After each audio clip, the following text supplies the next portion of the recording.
Hello Internet! The holiday season is coming up soon, and if your family is anything like mine, they're going to ask you to play bartender. So today, I'm going to teach you how to make mulled wine. Mulled wine is the perfect holiday treat. It's served warm, it has all of these beautiful Christmas cookie-like spices in it, like cinnamon, nutmeg, clove, and it's the perfect thing to heat you up on a cold winter's day. You don't need to break the bank on it. In fact, you could use already opened bottles of wine if you have some of those lying around. But if you're buying wine fresh, you don't need to spend that much money. You're looking in the $7 to $12 range. And best of all, you can make it the night before and then take it to the party and heat it up there. And the aromas that it's gonna give off are gonna smell fantastic and get everyone jazzed about having a cup. All right, let's jump into it. For this recipe, you're gonna need inexpensive red wine, brandy, vanilla extract, sugar, orange peels, cloves, cardamom, star anise, nutmeg, and cinnamon sticks. You're also going to need a heating service and a pot big enough to hold just over a bottle of wine.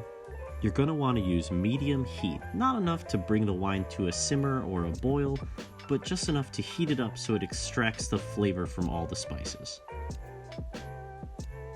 The first thing you're going to want to do is pour in your wine. Then you want to add 4 ounces of brandy.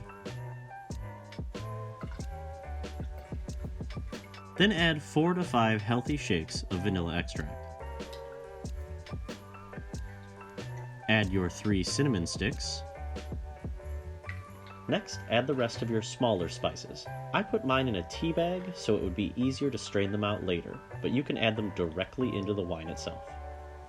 And then take 3 orange peels, express them over the top, and drop them in.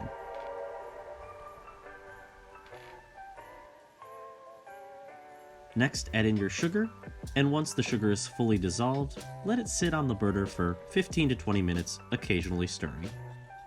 After which, take out your spices and your orange peel, and get ready to serve. Oh yeah, and you can't forget to garnish.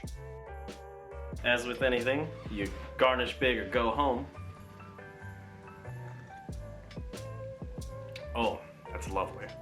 Well, I hope you enjoyed that video, and if you want to use this recipe, I'll have the full recipe written down in the description below. If you do end up using it, go ahead and leave me a comment and let me know how your family likes it. As I said in the introduction, you can make this the night before, put it in the fridge, and then heat it up at the party when you get there the next day, and the aromas are going to bring everybody to the table. The only thing you got to remember is to bring a little cinnamon stick or maybe some orange peel for garnish.